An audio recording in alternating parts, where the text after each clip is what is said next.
What's happening, con folks out there? And you are watching or listening to another episode of the Game and Watch podcast. This is episode number 110. I'm your boy, Justin Reed, aka Too Tall for You Fool.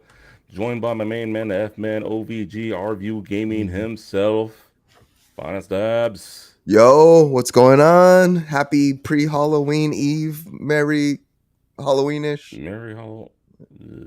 Okay.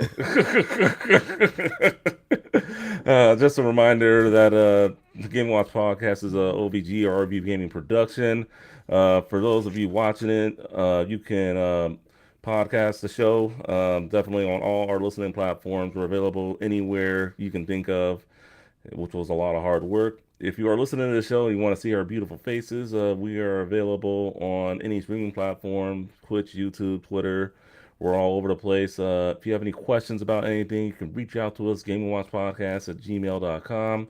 If you are watching us live and if you comment on the show, we have a little segment toward the end of our show called Chat Room, where we'll read select comments uh, throughout the episode. And if anything, it's just like a LOL moment where it's just like we got to comment on it right away.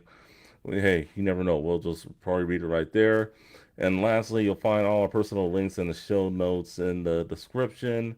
So thank you all for watching. Thank you all for listening. We really appreciate it. Episode 110. Let's get this rocking. Pre-Halloween, Halloween weekend. How you doing, F? You seem pumped for it. Yeah. You know what? I get to dress the kids like little superheroes and goblins and all this scary stuff. I get to eat all their candy since they're like so young. Oh My yes. youngest is only a couple months and my oldest is 3.5. So yeah, I get to devour their candy. I basically send them on runs to people's houses to pick me up candy, and I just call it a candy inspection. Um, yeah. Other than that, no, I'm doing well. I've been playing a lot of games. And or I should say game. I've been playing a lot of a game which is totally unexpected, and I know we'll talk about that in a couple moments. So yeah, how about yourself? How you doing? I'm good. I'm good. Speaking of Halloween, I don't know if you see in my mantle in the background or display case, I have two of those McDonald's McBuckets, or yeah, those Ooh, you Halloween were able McBuckets. to get some. Okay. Yeah. I'm looking for the orange one or the McPumpkin. It's been kind of hard to find in my area. Hopefully, I Yeah. was gonna go out later with the kiddo, try to find some. I tried looking for some the other day, no luck. So hopefully, I can find some later, but we'll see. It might be a little bit of a mission, but. Dude, they've been sold out here. Like I can't get a adult Happy Meal for the life of me. Yeah, well, yeah, Yeah. adult Happy Meals I didn't even try, but those things No. were kind of easy, but Okay. so a little bit, but not too much. But yeah, adult Happy Mhm. Meals, yeah, yeah, those are kind of hard. So yeah, just getting ready for Halloween. My daughter's gonna be dressing up as Tiara from Princess and the Frog, the Disney princess, you know. Nice. I think So that's a perfect fit. yeah, definitely. So Yeah. yeah, we're excited about that. And my wife isn't. I don't think she's dressing up. I'll be dressing up as Justin Reed, aka Too Tall for You. Oh, so lame. I don't even know what I'm dressing up as. So Oh, my son is Batman. My youngest is gonna be Elvis. oh, Um, that's yeah, fun. and What's the wife doing? she is gonna be the caterpillar from Alice in Wonderland. Oh, So that's yeah, pretty cool. That's and then me, I still don't know yet. I will be dressing up though. you will Um, be dressing up. yeah, not entirely sure. It'll be whatever's the last item bought at what's the Halloween store? Halloween decorations or Oh yeah, Halloween. Yeah, I know what you're talking about. Those Halloween stores that they put up yeah, everywhere in those yeah. old abandoned Whatever's the last buildings. costume there. So I might be Cinderella. Who knows? We'll find out. But I'll be dressing up with the kiddos for sure. Yeah, I won't be dressing up this year mainly because I got a yeah, we didn't get invited to any Halloween parties this year, so usually like if we do that, sometimes I'll dress up. Like I know a few years ago, my wife and I dressed up as bank robbers, which was kind of easy. I don't know, man. I just don't like dressing up that much for Halloween. Maybe I'm a Halloween pooper or something, if you want to call it Yeah, that. you sound like a little bit of Halloween pooper. Dress up for your little girl. We'll see. Maybe if she asks me one of these years, I'll do it. But we'll see. But not we nothing this we have year. the audience saying that they can see you as a vampire. Okay, since you already work graveyards, I Mm. think. More than likely swing. But yeah, yeah. Thanks a lot. But on the real though, thank you for tuning in and watching us this morning. Mhm, All right, mhm. but in terms of what I've been playing, Railgrade, man. I never thought I'd tell you this. It's an addicting ass game. Yeah, I mean, yeah, it's just more than just building trains. It's like more like problem solving. Like you gotta get goods from one end to the other, and then they gotta go to this one industry, make some stuff, and then you gotta send it to this other industry, make stuff, and then you gotta export it out. It's so interactive. I gotta show you more of this game if you ever come by here for the holidays. Oh man, it's no, no, no. I've it's a train game. it's a train game. Yeah, Okay, what it's type a of like? train. It's a train like puzzle simulator game. Like it's a bit of a simulator.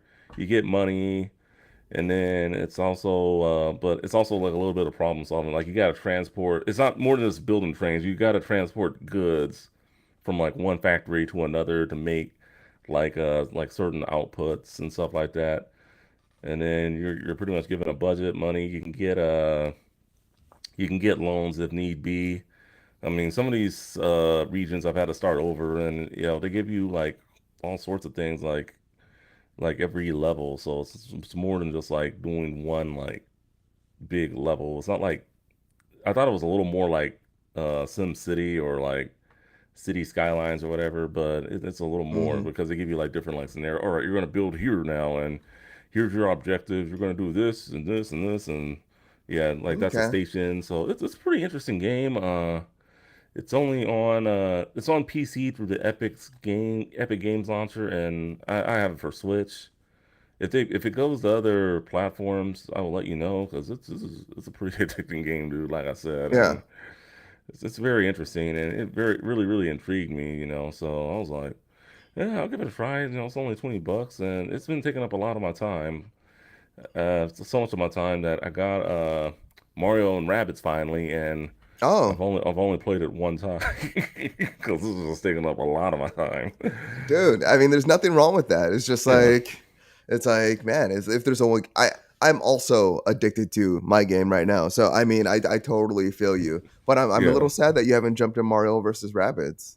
yeah. Mario Rabbids Sparks. Well, man, I have the game. I played it Yeah. once, so I mean, I already did like the tutorial stuff. So right now, it's a good game so far. I know I'm really going to enjoy it. I love the more freedom you have from the previous one, so looking Hmm. forward to that. So I mean, lot of games to play this holiday season. I thought it was going to be like kind of a downer, but Yeah. no, it's really picking up actually now. Even with those two stinker games, I'm not going to name, but Yeah. you know which ones I'm talking about. But yeah, You since know you what? know, I just say this, like, it's not that it's like a stinker for games. Like, there's just mm, not a lot of big like first party games.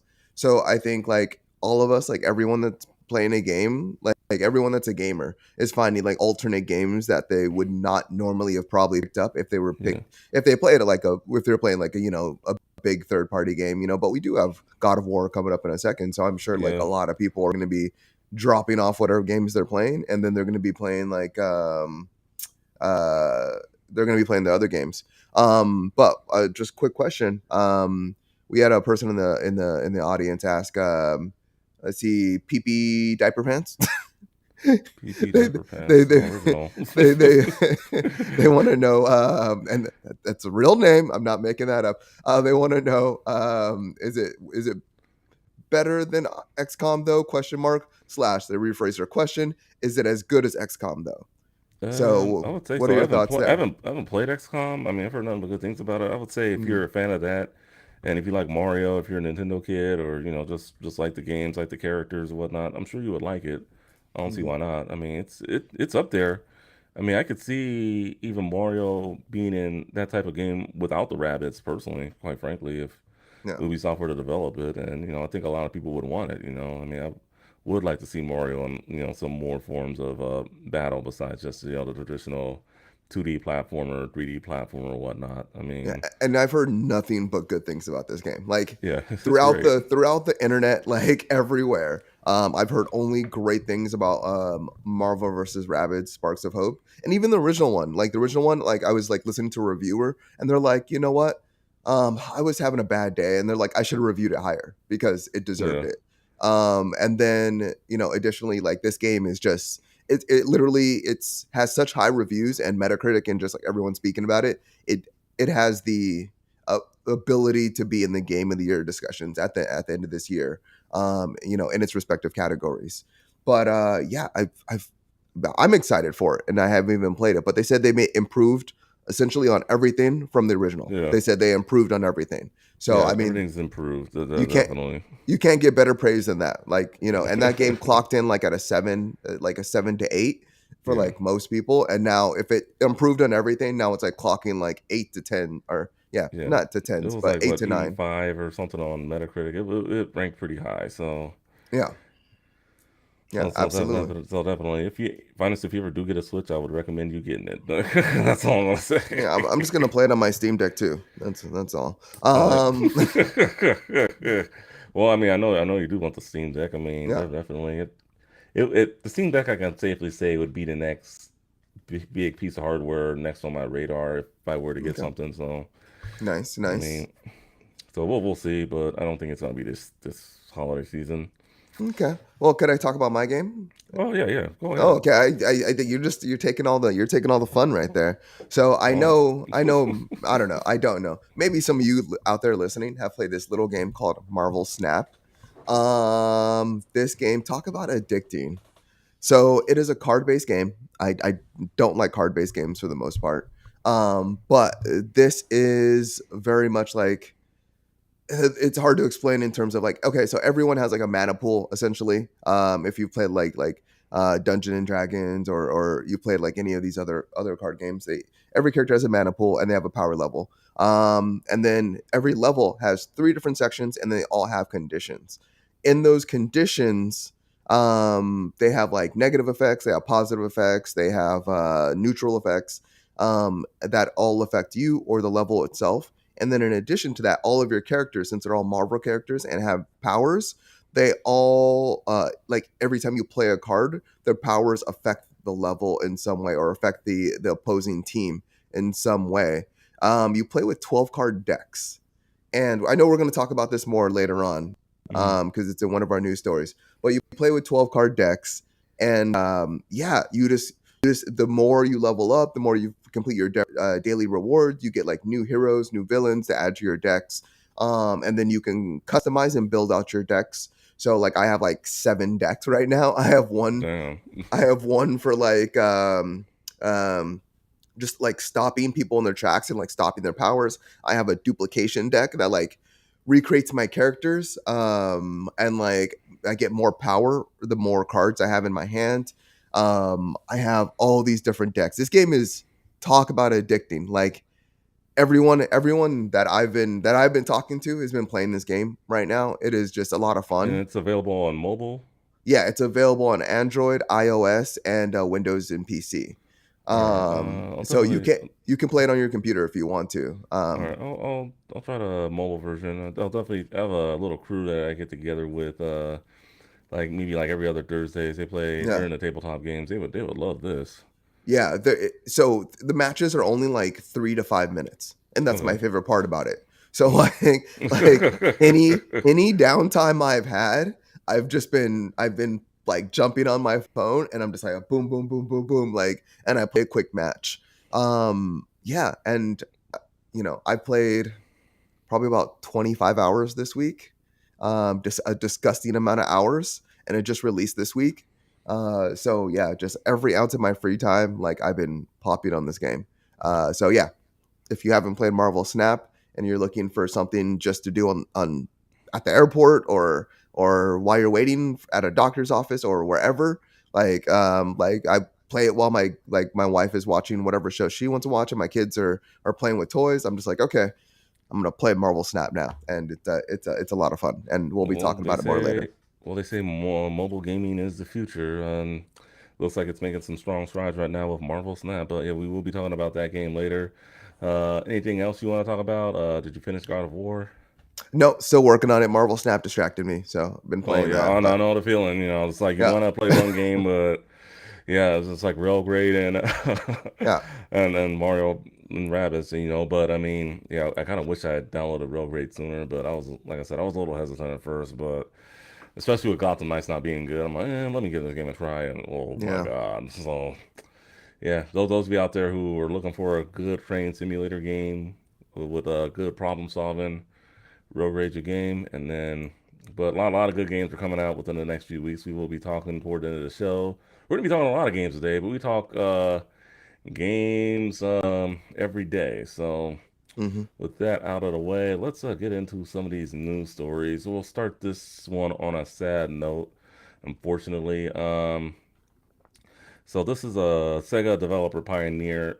Her name was Riko Kodama. With the Sega Mega Drive Mini 2 releasing in the regions, the UK regions and the Japanese regions, I guess fans have found out that she had passed away. But she had passed in May at the age of 59, so young. She began her contributions to Sega in 1984 with games such as Alice the Kid, Fantasy Zone, Fantasy Star. She also worked on Skies of Arcadia, Altered Beast, and the first two Sonic titles. You know, uh, she has been dubbed as the First Lady of RPGs. And, just a little tweet from Yuji Naka here. It has finally been announced that Riko Kodama has passed away. I have fond memories of working with her on Fantasy Star and Sonic. I went to the wake and funeral and could not believe how sudden it was. I pray for your soul. Rest in peace. Sad note, and that definitely one of those pioneers, one of those people behind the scenes that they don't get enough credit for what they do, for what they've brought. So may you rest in peace. Thank you. F, anything you want to add? Yeah, getting old sucks. Just Yeah, man, like there's so many people that work on games, yeah, and we don't know even a fraction of them. But thank everyone out there for their contributions and what they do and driving the industry forward. Other than that, yeah, I'm sad about that, but yeah, yeah. A uh, little bit of a sad note. I mean, so figured we'd start the show off with that. All right, and then so many years we figure that especially like, and I hate to say this, like mass shootings or anything that tragic that happens, the government, everything wants to blame video games. So instead of blaming video games this time, this story was very interesting to me. And it is said that video gaming may be associated with better cognitive performance in children. So I guess a study of 2,000 children was performed of who played video games for more than 3 hours a day or more, and then performed better on cognitive skills tests involving impulse control and working memory compared to children who had never played video games.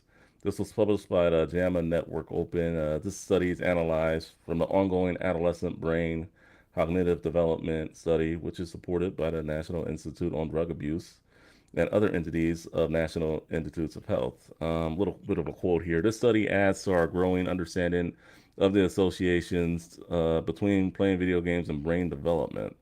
Numerous studies have linked video gaming to behavior and mental health problems. This study suggests that there may also be cognitive benefits associated with this popular pastime, which are worthy of further investigation. And may I add, I think more people, especially politicians, need to, read studies like this before, pointing the finger at video games, when like something bad happens. I mean, what are your thoughts on this? yeah, I've been saying it for years. There's a reason why I was always smarter than my parents, and this is the reason why. I mean, come on.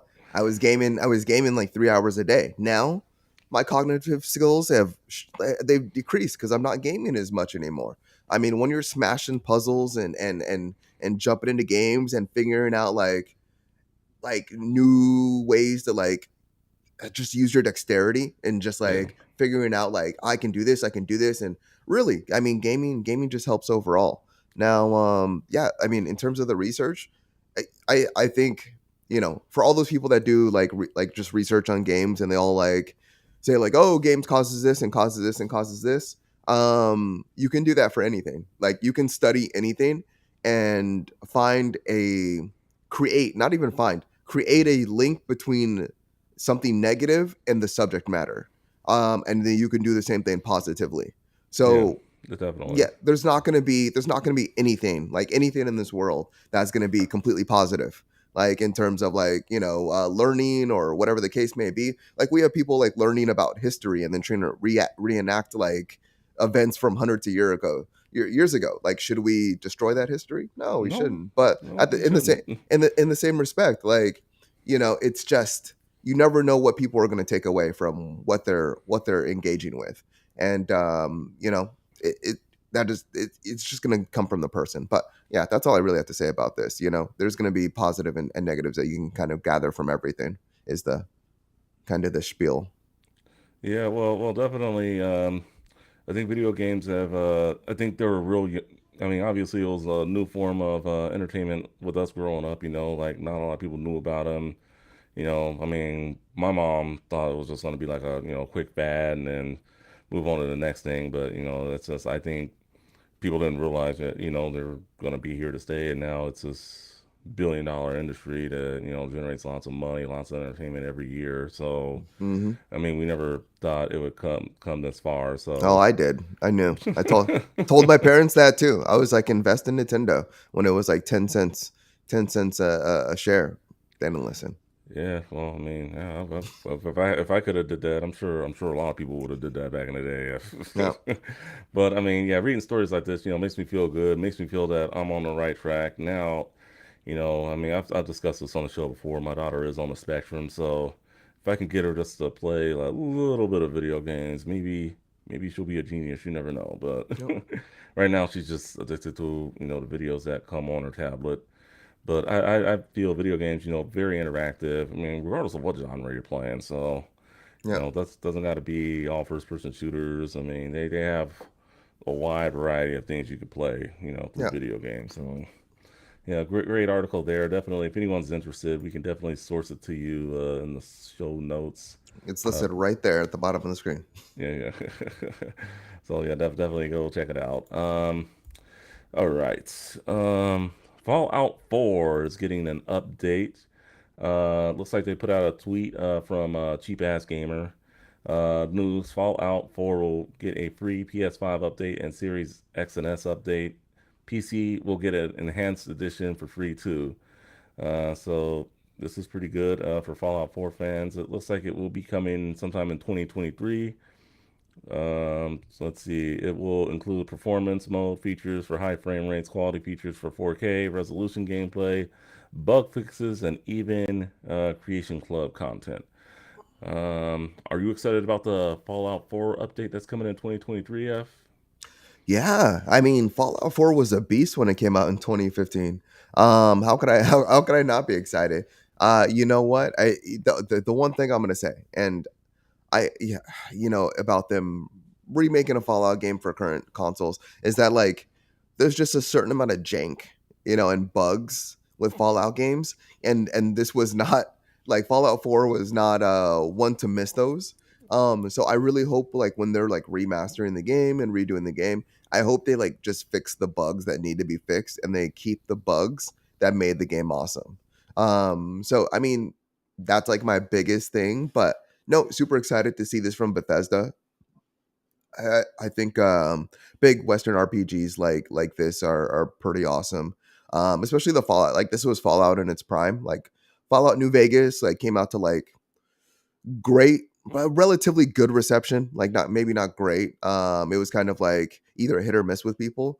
But Fallout 4, just like everyone I know that played it like was like I love this game. Just like having that like open post apocalyptic world was amazing. I played it a little bit, but I fell off because just the game is too much of a sandbox for me. Like I felt like I wasn't getting anywhere. Like even following like the story quest and upgrading my pip and so forth. Like I didn't feel like I was getting as much out of it as I would have liked. I needed a little bit more streamlined, but that doesn't take away from how great the game is.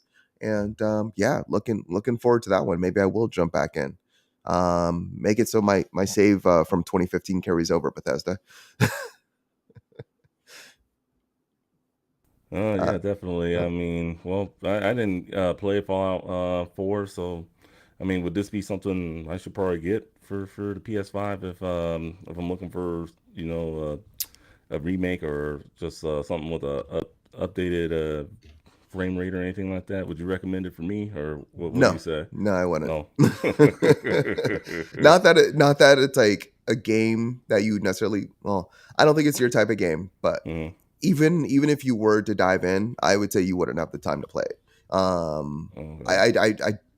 I don't remember what how many hours it was offhand, but I would Uh, say like I most people that I knew were like dumping, like on the low end, like 80 hours into the game. yeah, that's a lot. So yeah, so I don't know. That's up to you, but Yeah, I I would say mean, probably not usually your type of game.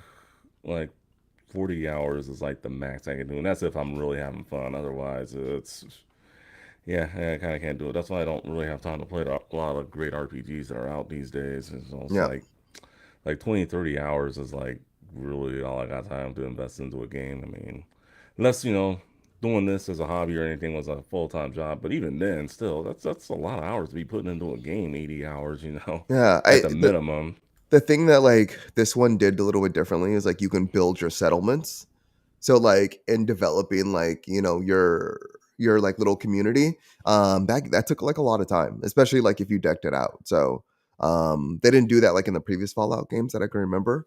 But yeah, like there's definitely features in the game that you can take like way beyond. It was almost like Fallout Shelter. I don't know if you remember that mobile game, but it also came out for Xbox. But yeah, it was kind of like in that realm of like, oh, like you can kind of build out your town and your community, but of course in 2015 on in 3D, on a 3D Western RPG. So Oh yeah, right on. So definitely, but that is coming out. So for those that are interested, looks like we had some fans in the chat saying, "Hey, heard 76 was a miss." I didn't play Fallout 76 either, so yeah.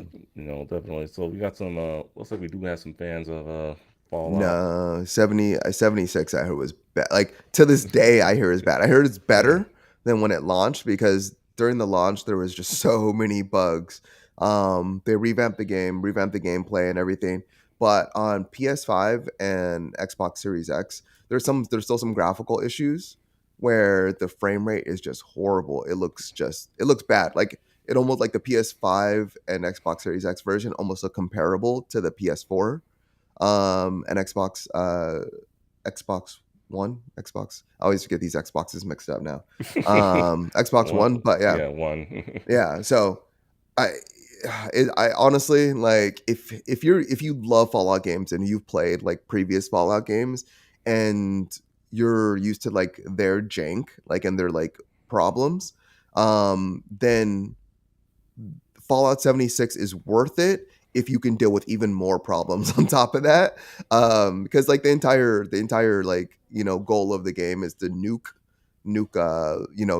your territories in order to like find the keys in order to do that. And then of course you can build squads and settlements and so forth and those also. But um damn, Fallout 76 is rough. Like it just Yeah. go look at some trailers, go look at the reviews. Yeah, I heard it wasn't the greatest. Yeah, So. that's I would not recommend that one. All right. With that being said, enough of the Fallout talk. We're going to talk about a game that's coming out within the next few weeks, and that is Sonic Frontiers. Looks like the game, it has officially gone gold, launching on the Switch November 8th. So game has gone gold. From the Tales channel, a little tweet here. With worldwide release of Sonic Frontiers fast approaching, director Morio Kishimoto announced in this tweet that principal development has wrapped up. So, this game is ready to go. And this is the game we're getting, whether fans like it or not. But there have, Damn. but there have been some positive reviews of it. Looks like I know some people went to Hawaii to play like a final demo of the game before its launch on November 8th, and for the most part, it looked like. I mean, I didn't read anything bad about it, unless I just didn't read everything. So, Yeah.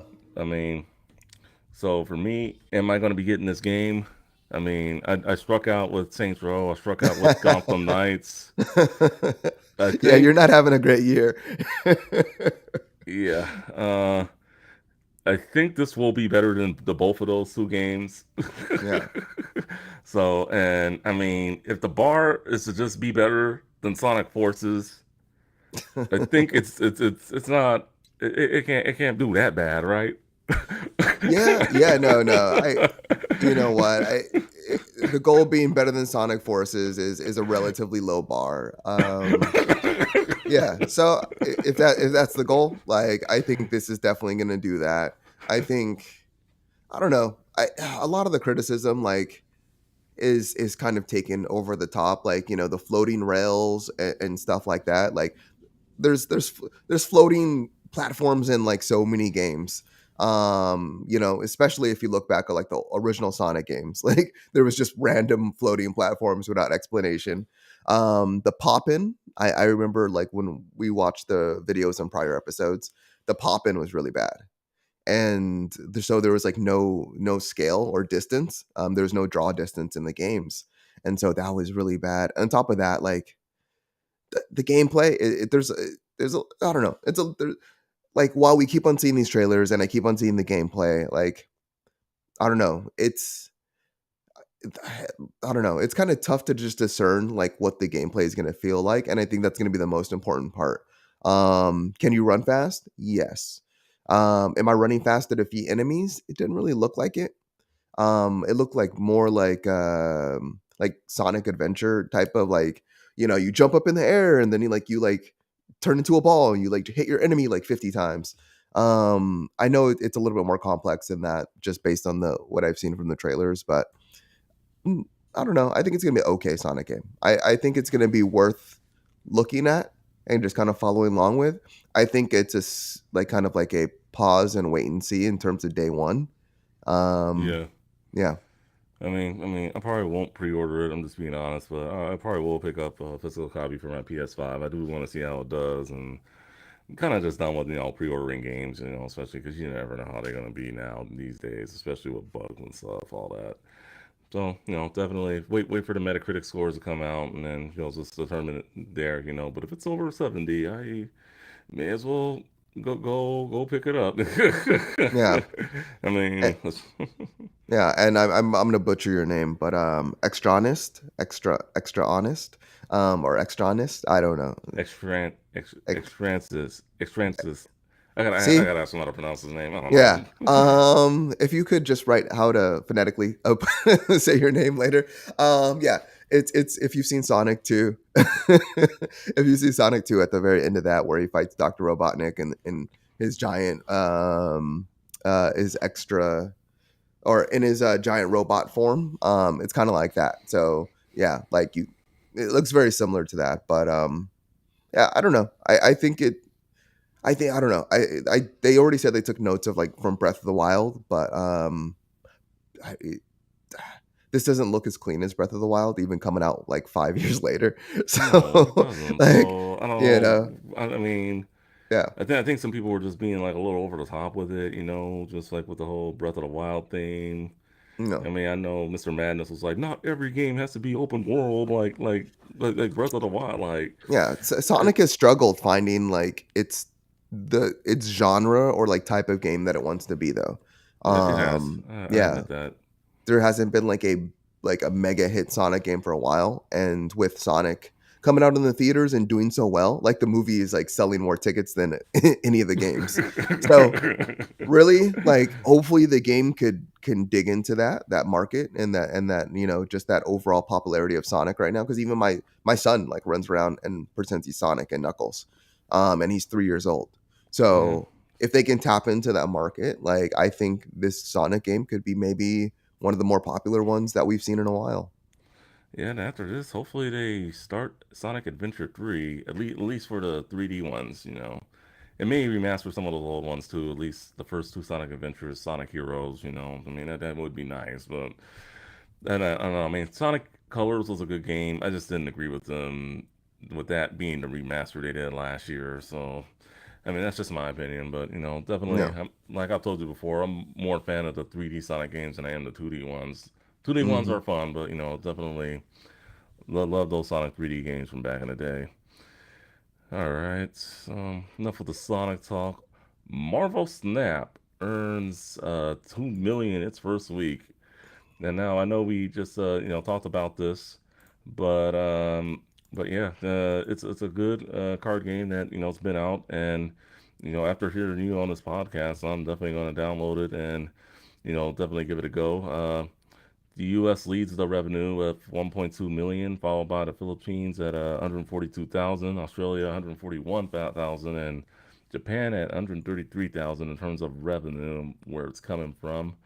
Um, Looks like it has 1.5 million users on iOS, 3.8 million on Android, and 5.3 million downloads since its launch on October 17th.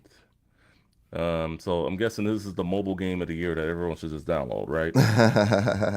Maybe everyone should drop Genshin Impact on mobile and yeah, start playing this. I didn't know what to expect with the game, and that was the biggest thing. And I was just like, why are people talking about it? I was just curious, and that led me like to playing it. And yeah, I love strategy games. I love tactics games. And then you throw like Marvel superhero skins on top of that. Like it's pretty awesome. And then I just can't wait to see where they go with it. Like, I mean, basically it's an infinite game. Like if they can keep on adding heroes. They have multiple skins for every hero. So if you wanted to see like in pixel art or from different artists, like you can essentially like as you play the game, you're gonna get these. They do have some gotcha type events. So there is like essentially like loot boxes that you can pay for, and you can only get certain cards by paying through those loot boxes. And I think that's like my least favorite part. But other than that, like the game is a ton of fun. At the time, like when we were talking about it in the Discord, I didn't buy anything or make any purchases, but then I did drop $15 on it the other day because I was like, I don't know. I forget how many levels in. I was like maybe like 50 or 60 levels in, and then there was like 20, not maybe not 20. There was like 10 cards that I didn't have because I didn't pay for them, and I was like, well, I've already invested 25 hours. I can pay a little bit and get those extra cards, and hopefully I can start kicking people's asses again. Well, I mean, it's looking like it's going to be making a lot of its money through microtransactions. Oh So yeah, that's the only way it's gonna make its money. It's a Oh free yeah, game. so Yeah. yeah. So definitely, the microtransactions are going to be a little enticing, but with all these mobile games, free to play games, that's what to expect. So, but definitely, if you guys haven't tried it out, it's free. Check it out, whatever device you have, iOS, Android, Windows. Hmm. List goes on. So I will definitely be checking it out. I'll download it later. I'll let you know how it is next week. All right. So .mu, the studio behind Shredder's Revenge, looks like they earned $22 million in revenue for Shredder's Revenge, and that is bodacious according to this article. Um, the title is very, very enjoyable, and $22 million for an indie developer like that. Well, what's next for this company? That's what I want to know. Just what's next? Yeah, I mean they specialize in brawlers, so I think we may be like seeing more brawlers from them. I mean, I is what I would assume. So, what other four characters are there out there that they can uh that they okay. can Here's pick? here's All right. You remember that shitty Mighty Morphin Power Rangers game that came out a while back on the PS4 and Xbox One? I forget the name You're of not it, talking about but the fighting game, are you? The fighting game no, no, actually no, was no, pretty no, good. no, no, no. I'm not talking about the fighting game. I'm talking about the beat Okay. 'em up one. Yeah, That was yeah. bad. Okay. That was Yeah, bad. that So one was bad. I would like to see them come up with something with like the six original Mighty Morphin Power Rangers. So Dot, I mean, if Hmm. you have someone listening out there, get those six Rangers back and Yeah. just come up with the best Mighty Morphin Power Rangers game ever. I mean, Yeah. if you could do this with Shredder's Revenge and the Ninja Turtles, please do Mighty Morphin Power Rangers, please. Okay. Yeah, Okay. I mean I that'd w- be my pitch. yeah, I would say we need the X Men to come back since I'm already in the Marvel Universe mood right now. Okay, Um, X Men. I can go. I yeah, can I go would with say X Men. we've already had an X Men game, Yeah, but like the game, is what, like 30 years old now, 30 years plus yeah. from the arcade, and we haven't there's been it's been relaunched on console, so you can download it, but there's been no updates to it. We haven't seen anything like it since. So I think another X-Men game would be excellent from them. But if I had to choose something original, I would say like I would love to see like an anime adaptation, Okay. kind of like I would love to see like My Hero Academia, or like there's another game called How to Pick Up a Girl in a Dungeon, or Daimachi. Mm-hmm. Like I'd love to see like one of these like anime adaptations where they already have like 1,000 characters, all with like amazing powers, like adapted into a side scroller brawler. My Hero, I think, would be my first choice though right now, if I'm since I'm thinking off the top of my head. But All right. Well, definitely. For now, going back to Shredder's Revenge for a minute, do you think they will put out DLC for this game? Not that they need to, but do you think they will or could perhaps? I hope so. I mean, I really hope so. They said they originally weren't. Mm. They said it takes a lot of work to make Yeah, those. those sprites aren't easy. Yeah, those sprites that they make. They say it takes so much time. So they said originally that they weren't gonna do DLC because creating a new sprite character would just be crazy. Actually, I take that back. They said that about skins. They said that that's why Skins. there's not skins in the game. Like you're not gonna be able to adjust your character, your turtles in other forms. But yeah, no, I'm pretty sure that they're gonna release an extra character. So I flipped that a little bit. So But you yeah, think they'll release an extra character? Okay. yeah, I think All they're right, gonna that's release fair. like another one or two characters. Still, they still took a lot of time, but they Mm-hmm. said they couldn't do skins or change the characters' outfits because the sprites were so complicated to develop. Yeah, Yeah, I don't think you really need to personally. It would be nice to have the trench coat Ninja Turtles, but I mean, it's all yeah. right. I want the beach turtles, The like beach turtles, no, those the are awesome. Hawaiian, yeah, when they have the sunglasses on and their Hawaiian shirts. Yeah, I want No, those no, no, ones. that was pretty cool.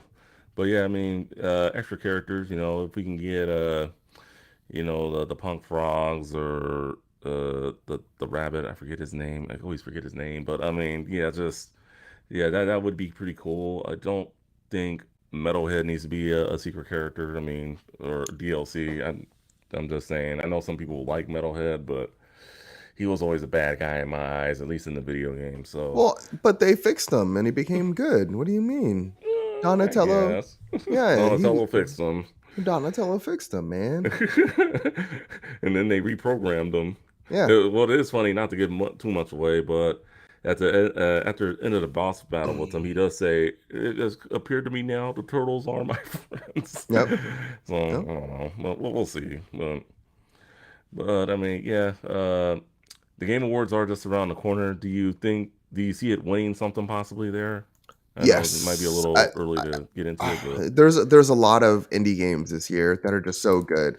mhm, Cult of the Lamb is yeah. is gonna be huge. So it's really tough to say, but yeah, I could definitely see it pulling away with some award. I don't know what that award is, but I could see it happening. All right. Sounds good. All right. Well, yeah, we'll definitely see, and we will be, talking a little later off air, about how we're gonna do our games of the year and all that stuff. Big time of year coming, so I'm excited. Yeah. All right. So Xbox news. There's always some Xbox news every week. This time it's games with gold. The November lineup. Looks like they're going to their two games now, as we mentioned a while back, and those two games are Praetorians HD Remastered from November 1st to the 30th, and Dead End Job from November 16th to December 15th. Um, I'm not gonna lie to you, and I'm not even gonna try to sugarcoat it. I'm not familiar with either of these games, so you're if have you heard any reviews on these games? If they're any good, I know they're old, but are they worth Nah, anyone's time, or I what are your honestly, thoughts? I'm not going to speak negatively about them. They may be like the best games ever. Look, we're already Yeah, seeing some awards. GameSpot yeah. gave it a pretty good rating there, 8.4. Yeah, that's 8.4. You know, obviously there was no other ratings mm, for it, but yeah, no, Xbox games with gold, they should just cancel it. Like at this point, like you've already reduced the amount of games. yeah. You want to drive people towards Game Pass. So That's what you they might want to as do. I mean, I think yeah, eventually it will come down to it. So yeah. I think it's coming. um, it's coming. It's just a matter of when. But I mean, Mm, because right now, games with gold is pretty much just the basic online for Xbox. I'm not that familiar with their ecosystem, but pretty much if you don't want to do the Game Pass, this is what you would get if you want to play online. mhm, Apparently, mhm. right? So, and then I guess they gave you some games, but unlike Sony, which gives you some pretty good games, they this is what they give you instead. Like some of those Yeah. games months back that we are going through. Oh man, like yeah. So I mean, if Game Pass is what they're trying to drive, they need to come up with tiers, in my opinion. Just so people aren't paying that much monthly or just like a flat rate for like the whole year or something. I mean, I know they already Uh, probably what, have one. what do you mean? They need to come. Like I'm a little confused myself. What's up? What do you mean okay, they need tiers?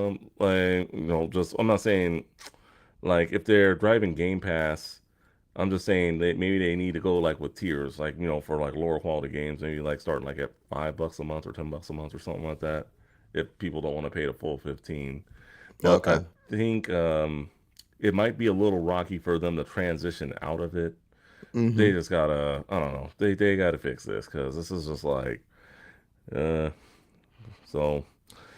But yeah, those are the two games for anyone interested. Dead End Job, I don't know too much about Yeah. myself, but hey, if anyone watching or listening, if you guys play those games, let us know in the Yeah. comments, email us, Yeah. and Let us know if you're gonna pick up these games. I mean, if you have games of gold, you might as well just download them. But yeah, yeah. man, as well as download them. But I mean, doesn't just because you download it doesn't mean you play it. So, Yeah.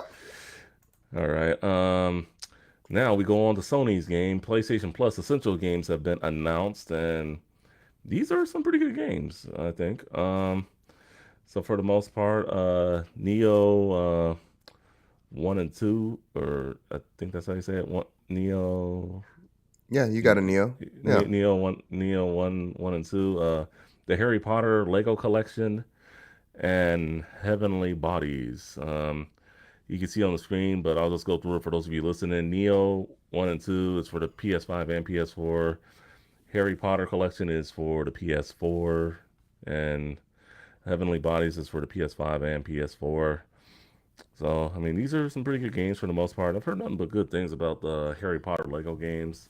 Well, actually, all the Lego games, well, not all of them, but a lot of good ones based off of movies are really good. I mean, I'm not the biggest Harry Potter fan, but I guess if you were looking forward to the Hogwarts games, I guess this could hold you over until that's ready to release, I guess. Yeah. And then Neo 1 and 2. I know I don't have too much experience with that game myself, but I've heard nothing but good things about it. And Heavenly Bodies. I mean, one thing I will say about Sony, at least with the essentials, they're not giving you junk. They're actually giving you some pretty good games. Yeah. Yeah. This is true. Like I feel like they're hitting it kind of extra hard this year since they want people to sign up to their they want to sign up everyone to sign up to PlayStation Essentials, but even more so, they want you to sign up to the extra and the premium services. So I think they're really pushing it hard this year in order to drive you to those other services. All right, yeah, that's good. So those are the good ones. These games should be available starting November 1st. So you can download them. So and that means whatever's I forget at the top of my head, but whatever's available right now, hurry up, download those games if you haven't yet, and Yeah, then we could just move on to November and then eventually December. All right, sticking with Sony for a minute, we are going to talk about their announcement that they have with Naughty Dog on some unannounced games. I guess they're building a new studio to work with Naughty Dog on an unannounced game, and just all we can do right now, really, is speculate. I mean, we can go through what they've done with Naughty Dog already. You think Naughty Dog and Sony, you think The Last of Us, you think Uncharted. What kind of game do you think that they have up their sleeve, F? I think it's a single player story driven game. I think it's. I think we're gonna see something very different from them. I don't think it's gonna be in the same vein as Uncharted. I think we are gonna see something more probably in the realm of God of War. I think it'll be a just a whole new universe.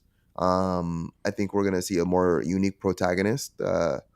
And yeah, I think it's gonna be like just like a third person action adventure game, like they previously have done. But I think it's going to be very much like PS5 caliber.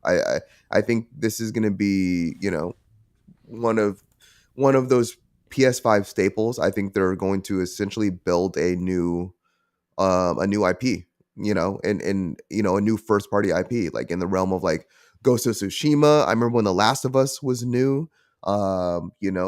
Just all these games. Horizon, I remember when that was new, and now look at it. Like look at their games. I mean, this is what Sony is trying to do. They're trying to build new studios, new IPs that are going to be what the industry is synonymous for. And I think that's what we're going to get here. And for that same reason, I don't think we're going to see this game anytime soon. Oh yeah. I think it was quite a few years off. Probably I would say like 2025, maybe probably 2026. But it's good to know that they're working on something, and I can't wait to see more. Yeah, likewise. I can't wait to see more either with with what they come of this studio. But I think it's very exciting, especially if you're a big fans of those games. Uncharted, very good game. Last of Us, very good game. I don't think we'll see any more remakes. I think we'll see some new original content, and that's what I think a lot of the fans over at Sony, want to see. So, very very good there. Yeah. So Nintendo's classic game controllers now work on Apple devices. So if you have a NES, SNES, N64, Genesis, Nintendo Switch based controller, you can now use it on your iOS device. You can already use them on Windows, and you can also even use them for like retro receivers as well. At least the Super Nintendo one, because I play my Super NT with a retro receiver that I paired up with one of my classic SNES controllers. So if you want to, play on iOS or on Mac or anything like that, and you want to have that original feel of like a Super Nintendo or N64, Genesis, NES, whatnot. Just you can do it on those devices. The technology is there, people, so you don't have to just use it on your Switch. Any questions or Nope. anything? Nope, you're good there. All right, moving on. Um, this is kind of a red flag to me. Our next story. Rocksteady has announced that the studio co-founders Sefton Hill and Jamie Walker are set to leave the studio at the end of the year. I wonder why. The news was shared in an announcement by WB Games president David Haddad, who said the pair will begin a new adventure in gaming together. Following their departure, Rocksteady founding member and director of production Nathan Burlow will become studio director, and Darius Sadigian, I know I butchered that name, will become studio production director. Uh, both Hill and Walker co founded the company in 2004, which is best known for the Batman Arkham game series as well as the upcoming Suicide Squad Kill the Justice League. And here's a little bit of a quote here. Our decision to leave Rocksteady was emotional to say the least. From the day we founded the company in 2004, all the way to the day, Rocksteady has been our life and soul. Now, with Suicide Squad and safe hands and the team here stronger than ever, it's time to hand over the reins for us to start a new adventure together in games. Um, all right. I know there's a little bit more quotes here, but I don't want to read the whole thing. Uh, So I mean, I wish them nothing but the best. Just thank you for those great Batman Arkham series games. You know, they definitely do rock. Some of the best games I've ever played. But I mean, you don't think they're running away because of this last Gotham Knights game, do you? Or you're muted. You're muted. Thank you. No, I was just gonna say no. I don't think that's necessarily it. I think the Gotham Knights game was kind of like the end of their journey. I think they probably I don't like the Gotham Knights just came out. Like I don't think they Yeah. like Gotham Knights release it. They're like, oh, yep, I want to bounce now. Um, no, you know, they found it one studio. They built it from the ground up. It's now a living, breathing entity of itself. But in that same respect, like you're answering to investors and shareholders and to all these people. And it's like if you have the capability, like I mean, they could they're probably not just the only ones leaving. They probably have other people leaving with them. And if you have Yeah. the opportunity to start your own studio and you have the know-how because you've already done it, then yeah, like why not start another studio and start over? And you know, because Rocksteady, what do they make? They make Batman games now. Like that's Yeah. it.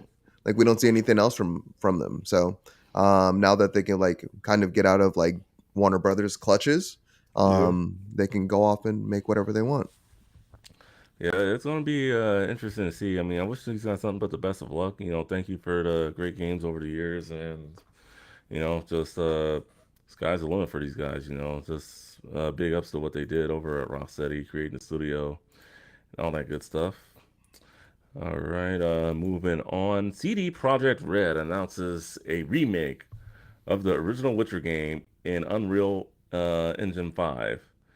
Um, let's see. CD Projekt Red has announced that it will remake The Witcher in Unreal Engine 5 alongside developer Fool's Theory. This is one of the five games the company announced earlier this month. So I guess that article would know about the five games. Mm-hmm. So I guess this is one of the games. This will be a true remake, with the company saying it will be rebuilt from the ground up in Unreal Engine 5 at early stages of development. As part of its announcement, the company cautioned, "We want to do this right, so please be patient. It's going to be a while until we can share more details." Yeah, but the Witcher remake, and then it is on Twitter, so um, I still need to play The Witcher 3. I mean, I know that game. It's been on my radar for a while now. I'm just I just want a clear slate of all right. Every game I have right now is bored. I want to jump into The Witcher 3. So um, and then, but yeah, I am interested to see what the Witcher remake is going to be like. Have you Mm-hmm. played the original Witcher? Yeah, yeah, I have. I didn't finish it, but I love the original Witcher. The thing is about this, like they already announced that they were gonna remake that game. We were supposed to. I'm pretty sure it was supposed to be like released like relatively soon. But now that they're changing, completely different engines and hardware, yeah, we're not going to see that for a very long time. But yeah, I don't know. I don't think it necessarily needs all. Yeah, I don't know. I guess like all games are at a point where there's just such a graphical leap in terms of like when we're thinking about like anything PS3, Xbox Series, or Xbox 360, or earlier. I feel like there's such like a large generational leap at this point that like they are remaking like all the biggest games. Do I feel like it's necessary in a lot of cases? No, but in the same respect, like it's also like a kind of a cash cow for like these developers, just remaking a game that already has proven itself to be well known and has a well reception towards people. So yeah, no, it's I'd be interested to play it again. Yeah, maybe maybe I'll get through it the fifth time around, because I always would start The Witcher. I play like 20, 30 hours and then I forget. I'd stop playing and I forget everything that happens and I jump back in to new save and then I start over again. And yeah, Yeah, it yeah. was That's the thing with these, like 30-plus hour games. Like, yeah. if you put it down, especially like for like 2 3 months, you forget like how to do things sometimes with video games, especially with so many things to play nowadays. Hmm. It is, yeah, just I mean, that's kind of one reason why I'm afraid to jump into Witcher 3. But I've heard nothing but good things about it. I want to get that a whole like that $40 one. I guess it comes with all the DLC and everything. I know they have it on sale at Best Buy for like $40 or whatever. Oh But yeah, yeah, yeah, yeah. so I mean, that's been kind of on my eye for a while. I'm thinking about it. Well, we'll see. I mean, I right think that now, one deserves to be in your collection, uh, regardless of like CD Project's current, mm, their yeah, current history and what they've done. But yeah, I think it deserves it to be in everyone's portfolio. It's a Witcher great 3. game. Okay, Yeah. yeah, I've heard nothing but good. Even like maybe if I wasn't too stuck on Destiny back when I first got my PS4, maybe I would have dipped into it a little sooner rather than later. But it is what it is. Yeah. um, I mean, so with that, so definitely check out. Um, we'll keep you guys posted on any updates that come out of the Witcher remake, but they said it's going to be a while, so don't expect it to be out by the end of next year. That's all I'm saying. All right, we get into some Call of Duty news, Modern Warfare 2. Um, have you decided before we get into this, are you going to pick this up or not enough interest around it with your community of gamers that you like the game with online? Yeah, man, I haven't picked up Call of Duty since the original Modern Warfare, and Modern Warfare 2. I actually picked up those two. No, no, I honestly, you put this on, and I was hoping you had something to say about it because I don't, I don't know, don't have much to say. I'm All not picking right, it all up. right, all right, all right. Well, I mean, the last game I got was what is it? The last Black Ops game. That was the last one I got. But usually my crew, yeah, the ones the guys I game with, usually we'll like decide, and Yovan, Bravo, shout out to them if you guys are listening or watching. But usually they'll decide, like, hey, we're gonna do it. We're gonna do it. That was really the reason why I got the last Call of Duty. Hmm. But they haven't said anything, so it's looking like I'm not getting it. Maybe if they get it like closer to the holiday season, I might. Maybe we will, but we'll have to wait and see. Call but on Call of Duty Modern Warfare 2, the PlayStation version has exclusive benefits. So let's see, including a PlayStation Party bonus, as detailed benefits players can expect. These include monthly double XP events, which last for 24 hours each at a time. Um, and then players who play together in parties, 25% bonus weapon XP. The bonus still counts when playing with cross-platform teammates. So don't feel that. So if you want to play with anyone on PC or Xbox, feel free. PlayStation players who reach level 4 can and unlock a creative class will also get 2 extra loadout slots, and if they buy a battle pass bundle, will get an extra 5 tier skips. Last but not least, a free in-game bundle for every season, which includes things like skins and weapon blueprints, will be available for a limited time, only for PlayStation Plus members. So, That's um, crazy. yeah, that's pretty big news if you have Yeah. a PlayStation and you got a Modern Warfare 2. So I Hmm. guess if you have it on PC or Xbox, sorry. Well, that I mean that's the thing. Like, like PlayStation had all these exclusives like lined up, with Activision. Like they've had like all of this lined up, like all these things, and like Xbox is now like able to see all those contracts that they had, like, with with them, and yeah, Xbox can now kind of like plan and kind of like make decisions based on the contracts that they're able to view, that PlayStation had. But for the next few years, like PlayStation has these exclusives for like the like next like 3 years is what we heard last. Yeah, like you will be able to for at least the next 3 years. PlayStation is going to be the place to play. Even more crazy, like just thinking about like crossplay. Yeah. Crossplay, you can actually turn off your crossplay on the PlayStation where you can't on Xbox. And I don't even know why you'd want to turn off your crossplay. Like that's some like gamer shit right there. But like, Yeah, well, I mean, I could see why people wouldn't want to play with someone on PC, and I can experience it from the last Black Ops game I played, a lot of those PC guys. Yeah, yeah. I know people that like. I know people that are on PC playing with controllers though. Like Yeah, I don't know. I mean, I play with a controller if I played on PC. I mean, I'm being honest.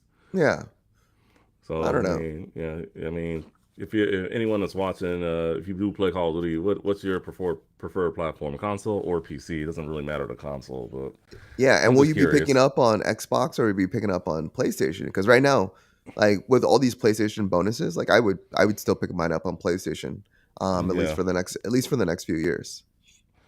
yeah, definitely. Oh, All and right. I forgot about that article the other week that like Xbox is not or Call of Duty's not coming to Game Pass.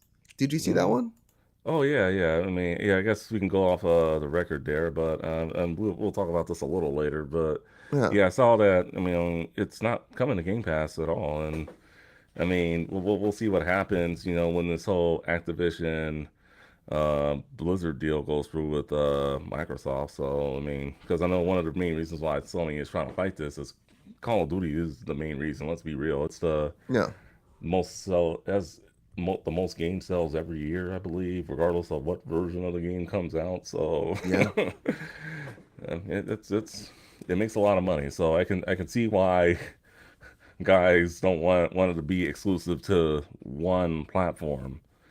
So, yeah. but that's interesting. I got a little more to say later, but we'll save it for that in a few articles. But real quick, so I believe so a lot of people are saying that physical media is dead because if you do buy a physical copy of Modern Warfare 2, um, guess how much is on the disc? I mean, all these How games much are space? over 100 gigs. I'm curious to what everyone watching would say, but yeah, I would say like 120 gigs because that's how much I know. Destiny's 148, so I'll No, no, and no. But I actually, mean, we know it's a big game, but no, yeah. how much do you think is on the disc itself? Oh, I don't know. Yeah, I would say about 100 gigs. Yeah. 100 gigs on the disc. All right. I read that it was only like 200 megabytes on the actual disc itself. I thought that was kind of crazy.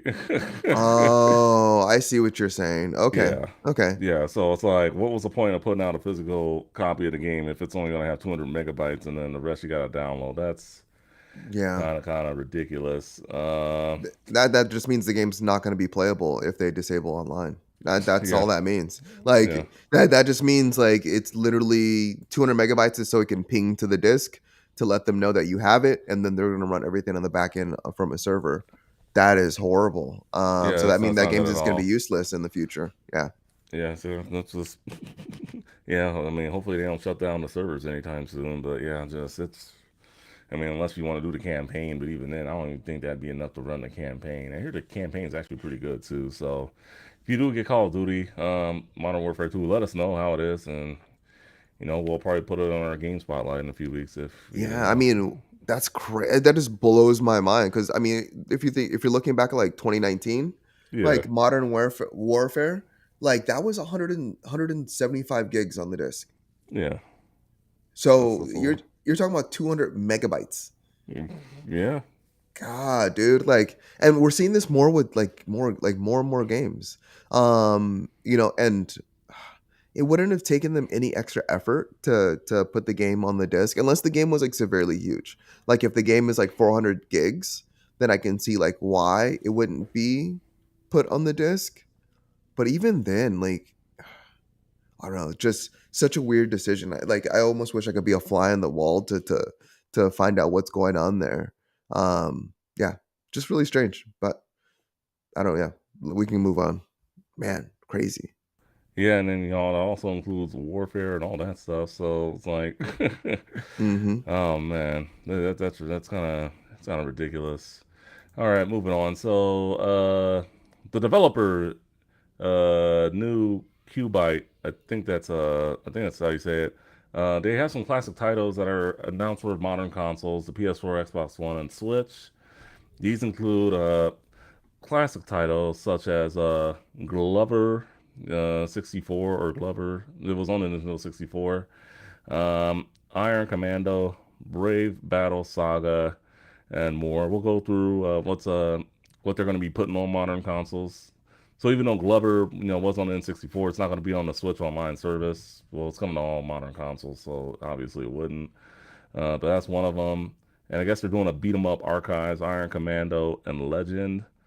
Iron Commando was originally on the Super Nintendo, and it was released through the French developer Arcade Zone. Legend was developed and first released in 1994 in North America, and then this was the company behind that old cartoon franchise, Stone Protectors. Oh If you remember man, them. I remember that. That's All kind of right. awesome, actually. I like that fun fact. Stone Protectors. For those of you listening that don't know, it was essentially a Ninja Turtles ripoff, kind of on the same category as Street Sharks. But uh, yeah, I had the toys, and if you Google them, yeah, they were pretty much trolls on steroids. So, I mom, dude, if you're listening, I bought the one on the how about rollerblades. how about with the one with the camouflage with the yellow hair? But Yeah. mom, if you're listening, I'm sorry I asked for it. That's just one of those things. It's like you go back to the '90s. It's uh, but nah. But if you guys are interested in further research on the show, they had toys, it had a video game, and it actually did have a cartoon show too, believe it or not. So yeah, Dude, Stone wait. Protectors. Give me a second. Keep on talking. I'm gonna bring up Stone Protectors right now. All I want right. everyone to see this. All This right, you is want you want to see Stone Protectors? Okay. yeah. Other games they'll be doing RPG games. In 2023, they will be putting out Brave Battle Saga: The Legend of the Magic Warrior and Legend of Wukong. Brave Battle Saga, what came out for the Genesis and Mega Drive in 1996, along with Legend of Wukong as well. So, and then Glover was released on the Nintendo 64 in 1998. I wasn't a big Glover fan. It kind of reminded me of the glove you fought um, in Super Smash Brothers. And the original Super Smash Brothers game, that glove that you fight as the main boss. All right, so looks like Finest has pulled up the Stone Protector. Yeah, yeah. Hold on Yeah, one yeah, second. we're gonna reminisce here for a minute. Yeah, I was a little shocked when I read. I'm like, "What Stone Protector?" I mean, I Yeah, knew it had a man. video game, but I had never played a video game. No, it was on NES, the video game. But SNES yeah, actually, but yeah. I'm sorry, SNES. Thank you. Oh yeah, they're Yeah, like a rock and roll band. dude, I had the blue one right there with the pink hair. I Oh had my the one with gosh. the yellow hair, the camouflage. Yeah, the fourth one. Yeah, the fourth one. The second on the right. Yeah, that one. God, And those were the dude. bad guys. If you're listening, sorry, man. No, I think that's awesome. That's Yeah, great. so That's a Stone throwback Protectors right is there. yeah, so Stone Protectors is coming back. I am actually a little curious to play the game now. I mean, I'm not gonna go buy the toys or anything. I think my old Stone Protector toy is probably destroyed, but yeah, but What yeah, other when podcast are you gonna like watch that is gonna go into stone protectors? Like real talk. What other podcast are you gonna watch? It doesn't exist. That's the answer. It I doesn't exist. and the funny Right thing is, here. we are based on nostalgia finance. I when I read this article, I was mainly reading it for the Glover. I didn't even know they did Stone Protectors until like reading deeply in the art. Like, what's Stone Protector? Oh my gosh. I used to love that cartoon. I was mad. I was mad when it got canceled. I really was. Yeah. I know the cartoon show wasn't that bad, but yeah, the toys more reminiscent. I mean, let's just be real. There were trolls on steroids, so Yeah. during the whole troll phase back in the '90s. So Yeah. yeah, if you're as old as we are, you know what we're talking about. So Stone Protectors, go Google them, guys. You don't have to. Just watch this show. You got it. That's what I'll be for Halloween, a Stone Protector. No, I'm just kidding. Nah, me next year. Okay, so 8-Bit Dough has outdone themselves again. Now, for those of you out there that don't know what 8-Bit Dough is, they put out probably some of the best third-party controllers out there.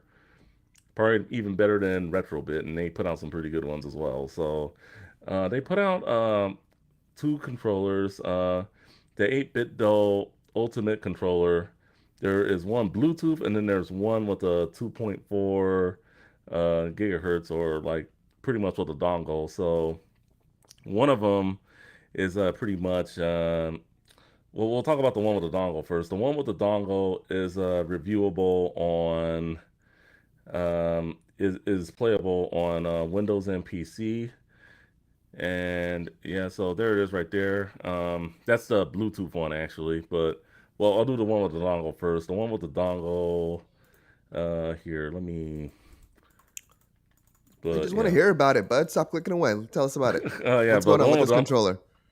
it's pretty much it's like an Xbox style controller with the dongle, and you can play it on your PC or Android, or I don't think you can play it on Mac OS, but oh, you can also play it on Raspberry Pi.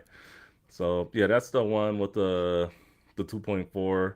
I think they may make it later so they can play it on your Xbox, because it does have the Xbox layout and Yeah. all that things. That was And the then biggest thing I was disappointed about. I was like, I mm, was looking at this is supposed to be the ultimate controller, and then I mm, looked at like what you can connect to it, and I was like, oh, I was like, that's it. I was like, you yeah, can't. I was like, you yeah, can't connect this to like all these other devices. I was like, that was kind of bogus. yeah. And then the second one, which is right there in ETA Prime's video, shout out to him, big YouTuber out there. Definitely Google him, ETA Prime. That's the one with the Bluetooth. Now the Bluetooth one, has the other button form, YBXA instead of the one to the right there, Hmm. and it's a Bluetooth, and that is compatible with Windows and your Switch. So I have pre-ordered one. I am getting one for my Switch. It's probably not coming for another 20 days, but um, it looks really good. Looks clean. Very looks very similar to the Nintendo Switch Pro controller, but it has that asymmetrical layout that gamers like. I've gotten used to it over the years for the most part. So I mean, it doesn't really matter to me. I can go either with joysticks lined up together or asymmetrical, however they put out the controller. I mean, it's pretty good, but I mean, So yeah. wait. I'm gonna interrupt you real quickly. We've been talking about controllers for the last several weeks. Hmm. And you always say that you will not buy an expensive controller because of the price. This controller is $70, okay? Not even including tax.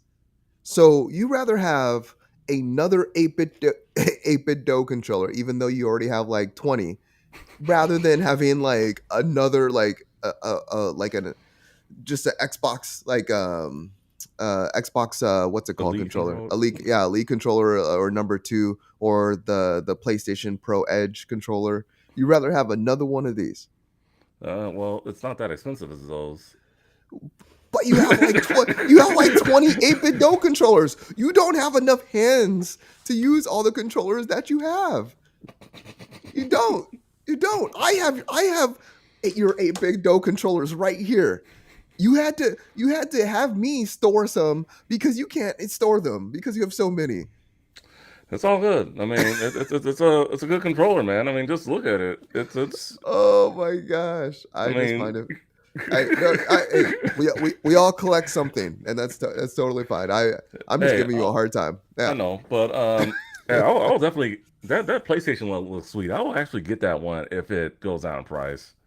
$200. That's like I can get some hardware for that price, in my opinion. Just Yeah. but $70, I don't think is asking for too much, and that's how much You you can game for $70. Yeah, I could have, Yeah. but this is another Switch Pro controller. Not a bad controller. It's a pretty good controller. I was a little skeptical at first, but me and my controllers. I love controllers. So, but yeah, but the one I'm getting is Windows and Switch. Hmm. So, and then it also comes with a charging dock, which looks pretty sweet. And then if you do want to use a dongle for the ones listed right there, they also have a dongle which will be on the bottom of the dock as well, and it's for easy storage. So, cause especially if you just really like your controllers like in a tote or something like that, they dongles can get lost easily. So, Yeah. I mean, good storage for the dongle. So, 8-bit though, they outdid themselves once again. Where's Mr. Madness when you need him? What Who up, knows? Madness? All right. So I guess last story before we go on our main topics. Let's see. Um, all right, there we go. Enough with the clicking. Phil Spencer has hinted that Game Pass price could increase in the future, and he also stated that about um, the Xbox as well. After saying, after them getting praised that they wouldn't increase the price of the Xbox, with Sony increasing the price of their console. I didn't But see that. Where was that? Was that uh, in the article? I think They it was like several different articles, but I know he okay, did say that. But I mean, I'm just throwing it out there. okay. Um, but pretty much, we'll just talk about this one. Game Pass, a quote from Spencer himself: "A Game Pass as an overall part of our content and services revenue is probably 15%. I don't think it's bigger than that. I think the overall revenue grows, so 15% of a bigger number. But we don't have this future where I think 50 to 70% of our revenue comes from subscriptions. So we're seeing incredible growth on the PC, on console. I've seen growth slow down mainly because at some point you've reached everybody on console that wants to subscribe. Right now, PC Game Pass subscriptions increased by 159% year over year, and that more than 20 million people have streamed games on Xbox Cloud Gaming, up from 10 million a year earlier. PC looks like an obvious growth area for Microsoft, but there's always mobile too. So, that being said, looks like Game Pass has it hit its wall, or is there more to grow on with Game Pass, at least for the console side of things? There's definitely more to grow on. Just Game Pass doesn't have games right now. Like if you're if you want this thing to grow, you have to be consistent. The moment that you have people unsubscribe, it's going to be twice as hard to get those people back. So, I mean, Phil Spencer and Xbox has a lot of work to do ahead of them. I don't think they're really going to see true growth like for another like 4 or 5 years, um, uh, beyond what they already have. I think right now like 30 million is going to be that that kind of like that market cap with their like market cap saturation currently. But yeah, I you know what I mean, once you're consistent, you will see steady growth. You won't see like it shoot up like 10 million like it did over the last like year and a half. But yeah, I won't be surprised when they do raise the price because essentially, I mean, they are giving away their first party free games that do cost millions of dollars for them to develop. So surprised they haven't done it already. But in the same respect, they have to continue to sell Xbox Series X's, and they're not going to do that if they start raising the price on the thing that's selling them initially. Yeah, well, I mean, I know for me, the reason why I'm not subscribed to Xbox Game Pass is, besides, there's really nothing to play on there. It's just the Xbox One S I have is not my main way to console to play console gaming right now. Mainly it's either my PS5 or my Switch. So like I only really jump on Xbox if like someone like wants to play Shredder's Revenge. I order a physical copy of that game for the console, so it should be coming whenever they put them out. But um, Forza, which I do want to get later on, but otherwise, I'm just not invested into the games they really have on Game Pass, and that's nothing. Not to say that they're bad games, but Yeah, it's just I'm not going to pay $15 a month if I'm not touching the service. yeah, no, for sure. And Yeah. that's what we've been saying the last couple weeks is Xbox. Oh no, sorry, Xbox. PlayStation has been a better Hmm. value in terms of what you're paying for monthly and the Yeah, games that you're definitely. currently getting. Yeah. Definitely. I think a lot of people Um. didn't Oh, think I'm it was sorry. going to. I think a lot of people didn't think they was going to do that first, but I think the tides have turned. What else were you going to say? Oh, I was gonna say, it doesn't say anything about them raising the price of Xbox though. Oh, That's okay. Well, that's only Game Pass. So, Game Pass. just Well, I mean, correction on that. Anyone that's listening to that. he Yep. did say something about hardware, so I mean, I think that's what people are getting at, but definitely, I mean, he also did say that. I also do want to touch on a little bit of what he said about the Microsoft Activision, deal. He says that it's mainly the Call of Duty thing is mainly like a mobile thing. I know he wants to control. He says that he has no intention on taking it off the PlayStation. But what do you think of this? I know I didn't put this on the show notes, but I figured I'd ask you about it. He wants Call of Duty to come to the Switch. Yeah, what about it? I don't Put know. put your put your put your best selling games everywhere. If they're Do- mhm. selling at $70 a pop, which games are going to be in the near future, Yeah, and they're selling on all three consoles, and Call of Duty is already the best selling game, yeah, year in and year out. I mean, uh, it's net profit. I mean, why wouldn't you? Like, you want to put your game everywhere. And that's essentially like Game Pass. Like, you put your stuff everywhere because remember, they don't make much money off these consoles. Like, they mm-mm. sell like after like 10 to 20 million units, they start to earn a profit, but they usually sell them at a deficit initially. And Yeah. then All they the make money all is their made up money. on software.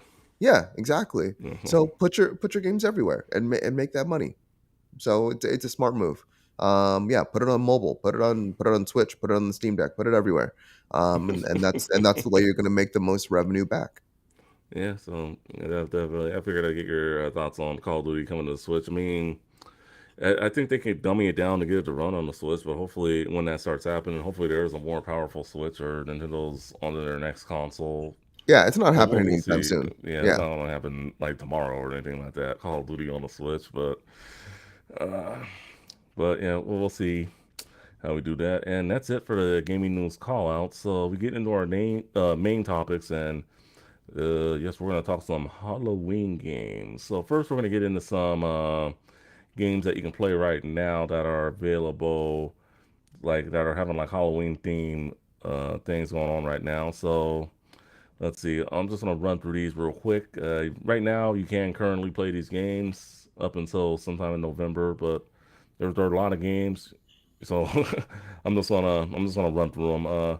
Fortnite, uh, Fortnightmares, yeah. Apex Legends, Fight or Fright, Oblets, um, Minecraft, Spooky Fest, Team Fortress 2.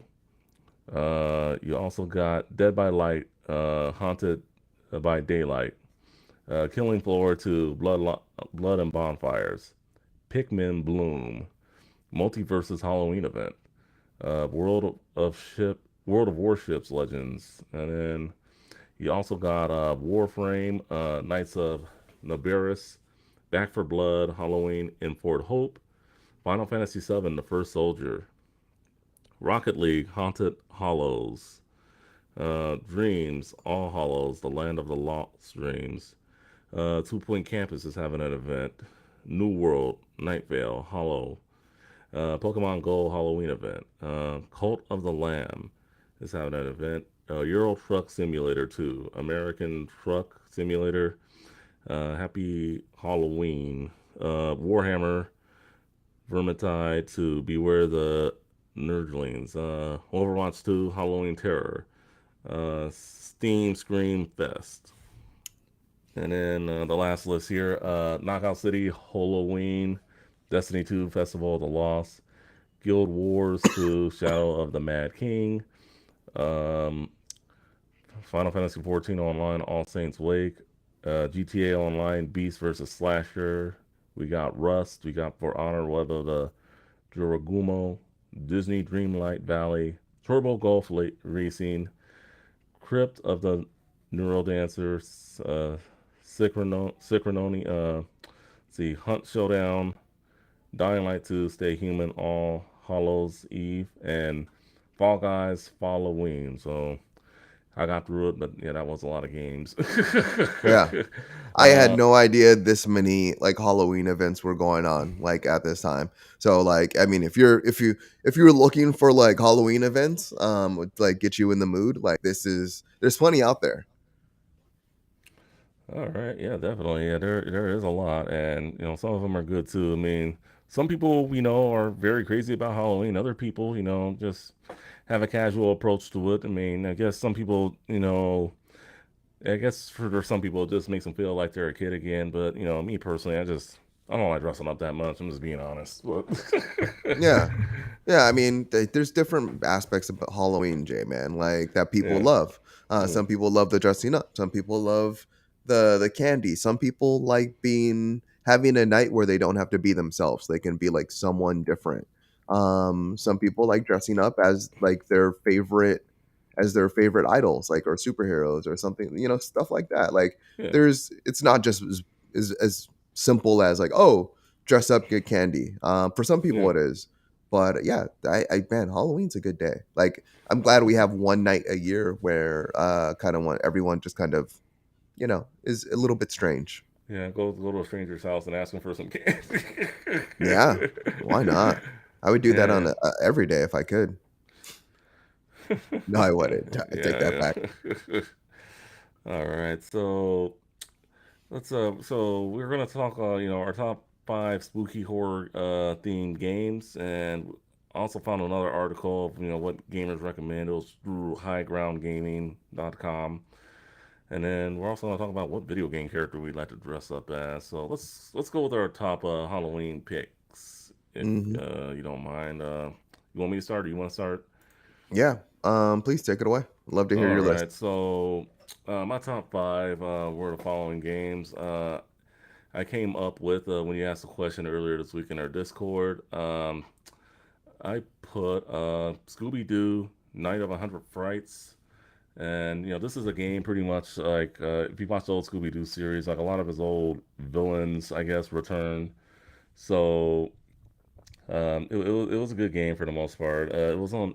I forgot if I had it on the PS2 or the GameCube. I don't know, but it was on that series of consoles, and then the one that came out after that also was a pretty good one as well. But yeah, the Scooby Doo games during that time period, they were actually not bad. They were actually pretty fun, especially if you like Scooby Doo. So I Yeah. mean, I don't think it was that bad of a game. The original Luigi's Mansion, I think, was a very good one. I like that game a lot, and just gave a new approach to Luigi, especially so sucking up ghosts out of into his vacuum cleaner type of thing. Hmm. Very inspired by the Ghostbusters. Speaking of the Ghostbusters, the video game, I played the remaster version of that a few years ago. Should have been the Ghostbusters 3. I'm a little sad that we still didn't get Ghostbusters 3. Well, I heard that last Ghostbusters Afterlife is actually really good. Yeah. And Spirits Unleashed, if I can find a crew to play with, that actually isn't a bad game, actually. I would go ahead and play that. It looks pretty fun. Okay. So, but yeah, so Ghostbusters, also a game that can get me in a Halloween mood. And then the last two games of 16 classics. Demon's Crest, which I started playing recently. It's on the Nintendo Switch Online service. So if you have that, you definitely check that out. Demon's Crest. It's a sequel to Super Ghouls and Ghosts. I'm not a big fan of that game, but Demon's Crest isn't actually that bad. It has a little bit of RPG elements, especially with that overworld thing. Pretty cool. And then, of course, the cult classic that I am never, I can't even get past like the first three levels of this game. Zombies Ate My Neighbors. If you want to play that currently, you can download it on whatever platform you want, along with the its sequel, Ghoul Patrol. Very good game. So yeah, dude, those were my five for the most part, and just hopefully y'all enjoyed my list. What's your five, F? Yeah, man, you had some retro games on there, man. All of them were Um, retro. Well, yeah, so I, I, I mean, zombies ate my neighbors. yeah, Dang, I like what guess. was that like in '95? Like what? 94, 90, yeah, 90? something Oh like my god. that. Yeah, I think the oldest game I have on my list is going to be Castlevania Symphony of the Night. Okay. This is Well, not in any particular order, but yeah, Castlevania Symphony of the Night is just that epic Dracula story. Like if you watched Castlevania on Netflix, or mhm. yeah, I mean, there's been more recent Castlevania since then, but Symphony of Night is by far my favorite. And then also Konami came out with that collection, the Castlevania collection also. So Yeah, they came out with two collections, I believe, the in advanced 2020. collection. The advanced Yeah, collection also. I have the advanced collection. That's actually pretty good. Yeah, and I think another one on my list. I was looking in the Discord, I couldn't find it, so I'm trying to remember off the top of my head. Dead Space. I don't think that was on my list in the Discord, but I'm just gonna say that one, especially since it's top of mind, since we're getting the remake in January. Dead Space is one of the most eerie games I think there are out there, if not the. Just fighting necromorphs and walking in those dark hallways. Um, yeah, is absolutely insane. And yeah, just being Isaac and having that plasma cutter and cutting off the limbs, but having the necromorphs like still crawl at you was always a ton of fun. Other than that, let's see.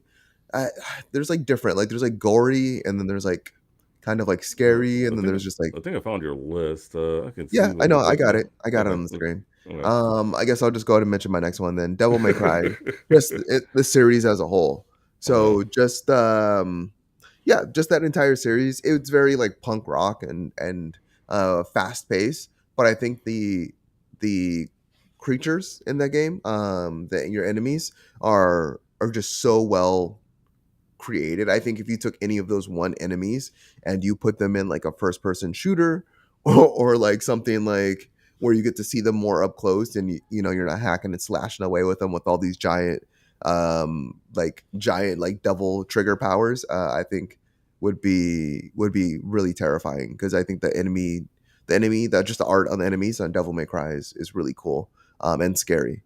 Other than that, I would say Bloodborne. Bloodborne, just knowing the fact that you could be taken down by like a single Bloodborne. like a single I hit. played Bloodborne, and Yeah, yeah, that's how we knew you weren't going to get through Elden Ring. yeah, Gosh, yeah, there's no way you're going to get through Elden Ring if you weren't into Bloodborne. But I played it. I mean, it's not a bad game, but yeah, just didn't get far. But yeah. So yeah, I think that one is just same thing. The art style, the enemies are just so well thought out and done and unique, and just eerie, very Halloween ish and scary ish. Like you can pick any character from that game, dress up for them as Halloween, and you'd be terrifying. And I think my last one is going to be Have a Nice Death. So this one is a PC game where you're playing as the Grim Reaper, and you basically you're working in an office, like you're the Grim Reaper, but like all you do is like paperwork, and you're trying to like escape this office, and it's a Metroidvania, so like you play, you die, and then you get to start back at the beginning with purchasable upgrades, and you can keep upgrading your character, or death in order to get out. But I think that one's just a lot of fun. It's really funny. It's actually not even scary whatsoever, but I need a little fun in my Halloween, and I think that one's like just a lot of fun. You're muted. you and me both. You and me both. All right, so I guess one that would be honorable mention for me would be Bloodstained. Yeah, Bloodstained. Yeah, Ritual of the Night. That was a really good one. So I mean, that would probably be an yeah, honorable mention if I had that to. falls in line with Castlevania Symphony of the Yeah, Night. So yeah, yeah. yeah. So And then I guess my honorable mention then would be Resident Evil, yeah. Village, and Resident Evil 7, in VR. Hmm. Both of them in VR. Terrifying games. If you want to have some fun this Halloween or get pumped for Halloween or get ready, Hmm. those are both really good games. And I can't wait to see what they do with Resident Evil 4 Remake when it comes out for VR also. Yeah, yeah, definitely. Well, I mean, I'm a little bummed the rest of the crew couldn't come out because I would have loved to, hear their picks. But I Yeah. was able to find an article on some of the highest, the most rated 25 articles through people. Well, I guess according to these guys, but by Jake Bosey from High Ground Gaming. Yeah, the list of 25 games. I'm just gonna go through them real quick. I'll just pretty much go from 25 to 1. World of Horror, The Cat Lady, Stories Untold, The Room series, System Shock 2, Pathologic, My Father's Long, Long Legs, Observer, Blair Witch, Soma, Dagon by H.P. Lovecraft, Resident Evil 2, Poppy Playtime, Return of the Obra Dinn, Subnautica, Below Zero, Doom Eternal. Oh yeah, Doom Eternal. That'd be another honorable mention for me. Luigi's Mansion 3, Bloodborne, Alien Isolation, Visage, Resident Evil Village, Dead by Daylight, Darkest Dungeon, Little Nightmares 2, and Back for Blood was number one. So do I'd have to agree that these lists are pretty good Halloween themed video games. Wouldn't you say, F? Yeah, yeah, I would say it's a decent list. That's the thing about these lists is like there's always more. Yeah, definitely. Um, Like I didn't see any and Silent Hill on there. I thought they would have put yeah, Silent Hill on there for sure. no, no, Silent Hill definitely should be in there. Yeah, no, and that's the thing. That's always the tough part. There's always more. I've never seen a definitive Halloween list, so maybe that's something we'll have to make. The Game and Watch crew will have to make, and then Yeah, and then yeah, we can go from there, and then other people can iterate on top of that. yeah, we can do that. So our Halloween themed games, and then we still need to come up with our top 100. I gotta put that list back on there. I was actually going through that the other day. I'm like, oh, we never finished this list. I know Mark started it, but that was actually a pretty good list. And so hopefully, I know we got some more people in the Discord now. So let's see if they can jump in and do that for the most part. But yeah, in terms of Halloween games, I mean, those are like the ones I listed were the favorite ones. Yeah.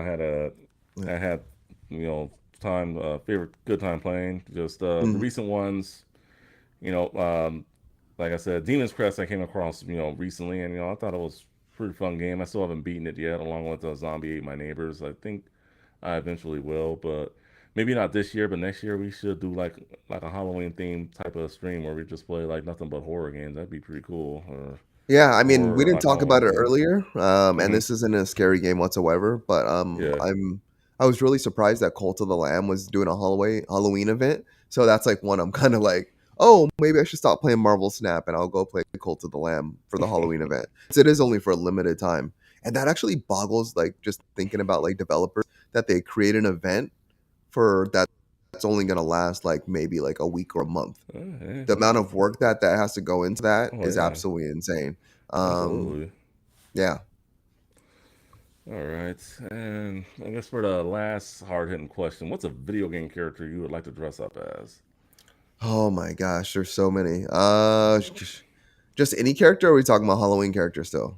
No, that's Just my any first question. character, really. Just any character. Any character, yeah. Mm, so, and this is kind of off topic, but this is on topic also. Like being just a black man and thinking about video games and characters, like we're not well represented. Yeah. There's not a lot of black characters out there, and I feel really weird dressing up as just other characters. Like I love the whole like cosplay thing when the people do like kind of like gender bending of characters. So like if I had to like if I had to like race bend a character, gosh, I would have to say I don't know. What are you what's your I character? was I'm still thinking maybe thinking. something from the Saints Row series. I'm thinking either Pierce or maybe even Johnny Gat. But like you were saying, blacks. I mean, I hate to say it, but we're not Mm, well represented in video games. yeah. I mean, there was actually an article a while back. Now that you mentioned it, that I wanted to discuss. It was one of those, but we ran out of time for the episode with Reggie Fils-Aimé. Just Mhm. diversity in games. We could probably do a roundtable on it some other time. But I mean, now that you mentioned it, but yeah, yeah, I'm thinking someone from that series. It was just kind of hard for me. But if I'm thinking of someone like completely fictional, Yeah. maybe I don't know Donkey Kong because it's just a Yeah. gorilla or something. Yeah. So I it'd would be say something like fiction. a Fictional is more fun. I would say yeah. definitely fictional would be the way to go. You Mhm. said Saints Row, and I just cried a little bit on the inside. Oh yeah. I would say, gosh, I would say Chrono Trigger be one of them. Chrono Trigger. Okay. I'd love to be like a mech from Xenogears. There's there's a lot of characters. Man, I would love to be Alucard since we did mention him earlier. I love him as a character, and even loved him in the next Netflix series also. Uh, God, I'm just sure there's better answers out there. I really didn't prepare as much for that question as I thought I Second should have. thought, yeah. Yeah, I Well, I thought it'd mean, be relatively easy. yeah, it's kind of hard now you think of it. I mean, it's like, do you want to go with someone you resemble, or do you want to go with like a fictional character? It's not an easy question. I mean, Yeah, kind of tough if you're thinking of video games. I I mean, would yeah. go as the lamb in Cult of the Lamb. I think since I'm seeing like my little fluff right here, just like my little, I would totally do the lamb. I'm gonna fucking be the lamb tomorrow. Or not tomorrow, but for Halloween on Monday. That's what I'm gonna do. I'm gonna figure out how to be that costume. If I do it, I'll take pictures for everyone. But Maybe I know for me, maybe if we're thinking fictional characters, maybe one of the Kooplings from the Super Mario Brothers series. Definitely. I mean, maybe not Bowser, but one of the Koopling kids or what do whatever you you want to call them. mean? Yeah, that's what I was gonna say. The Yeah, kids. yeah, Yeah, the kids. I'll probably do you one of them maybe if I could pull it off. But yeah, should just do Bowser. Why? Why? I Why could be I one of the could just kids? do Bowser, just make it I easy. I think you make an awesome Bowser. Forget Donkey Kong. Be Bowser, bud. All right, okay, Yeah. Bowser, if you want to say so. I made a Ninja Turtle outfit a few years back, and Mm, yeah, like my turtle shell was off the hook. Add spikes to that, like mm. Bowser, it'd be insane. I don't know if you ever gone through any of my family albums, but it was sometime before we had met when we were kids. Actually, I dressed up as Michelangelo. Okay, nice. So I mean, yeah, it was pretty legit costume. I mean, it's one of my favorites looking back on it. So I know he's not a video game character. So I mean, so He is it's a like, video game character. What do you mean? well, I mean, I'm He's been talking like originator. uh semantics. Yeah. I would say Michelangelo. If it counts for you, then sure, Michelangelo, Yeah, Bowser.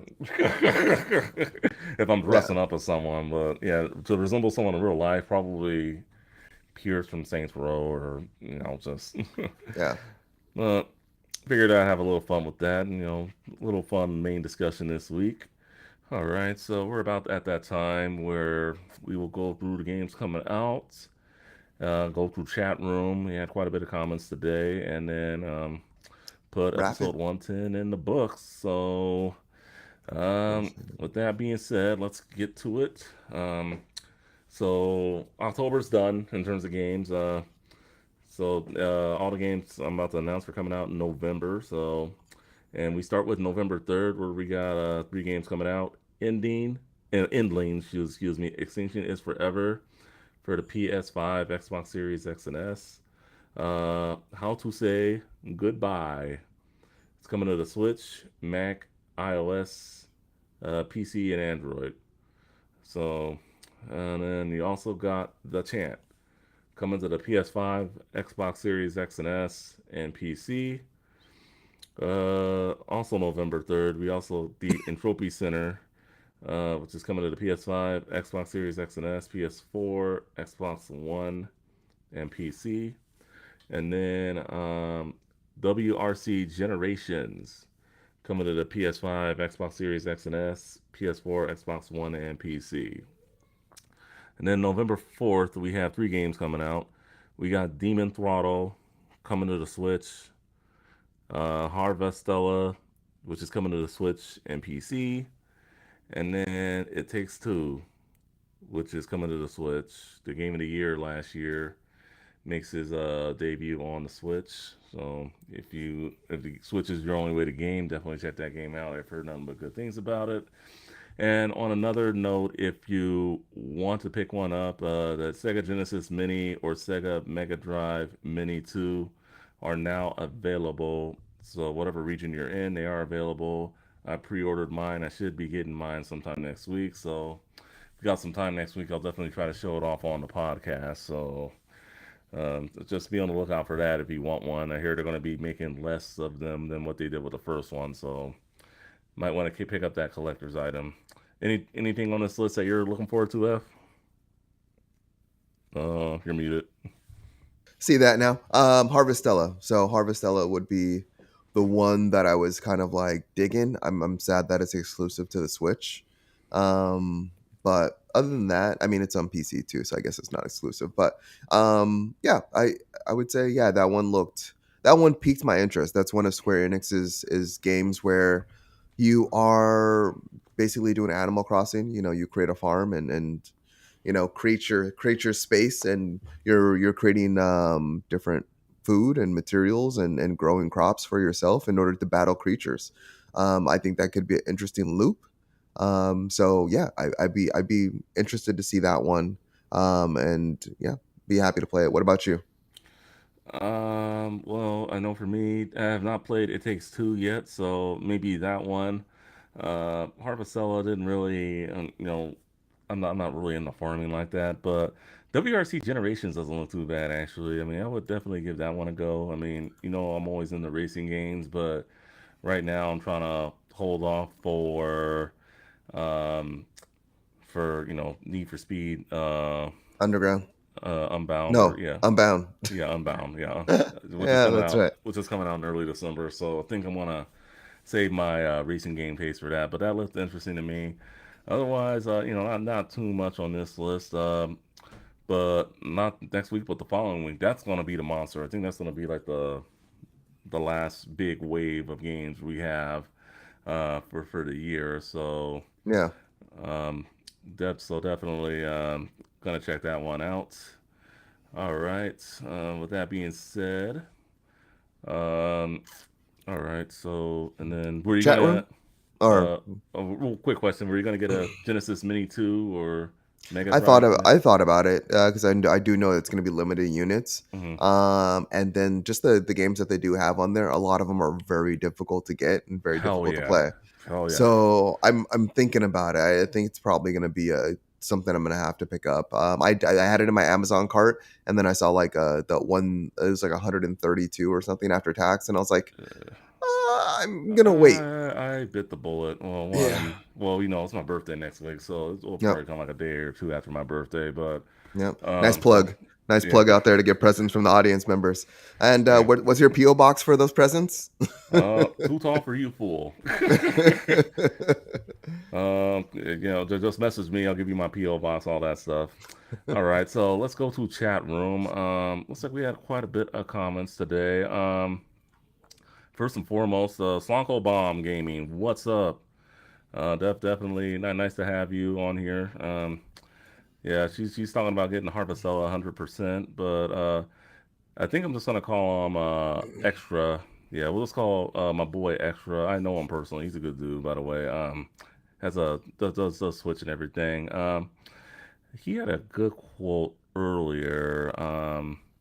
That he said this for the younger players, it involves a lot of reading, so you need to be kind of with the kiddos, but older peeps, it's fun. I think he was talking about the Mario and Rabbids when we were talking about what we were playing early on. Oh yeah, yeah, that sounds And then right. he also had a good quote here: "Gaming also increases motor skills," and I think it does. Yeah, it does. uh, 100%. It's true. It's a fact. It's in the dictionary. I had a glitch with my chat, so I Ouch. lost all my comments Yeah, during the yeah. episode. But if everyone wants to retype all their comments from earlier, much appreciated. But no, I did have a glitch, so I no Yeah, yeah. longer have my Now comments. you know how it feels when just all the comments disappears. I'll read I'll read one more that I think you liked. I think it was Okay. when we were talking about the Sonic movie. It's the movie. If you've seen the movie, that's the end game already on that trailer, unless they plan on putting more into it. So I think we were talking about Sonic Frontier. Yeah, Frontiers. Yep. It's definitely that one. So and then I guess he did have a question for us.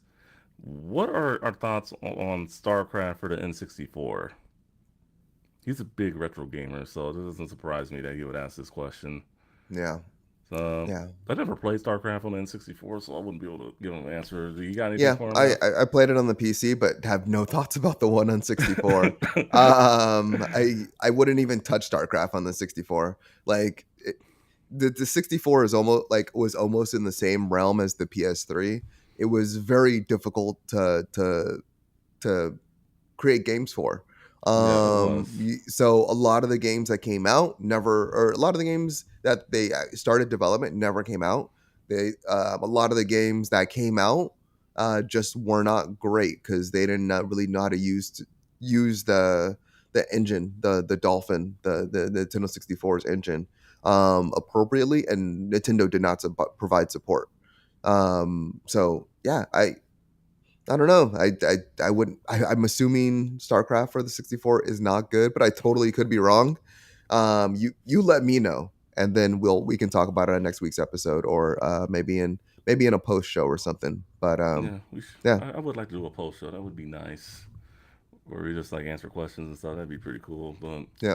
But not this week. Anyway, time to put episode 110 in the books of the Game and Watch podcast. Thank you all for tuning in, watching, and listening. And we will have more great content for y'all next week on episode 111 as we count down to our games of the year. So keep it posted here at Game and Watch podcast. Peace, y'all.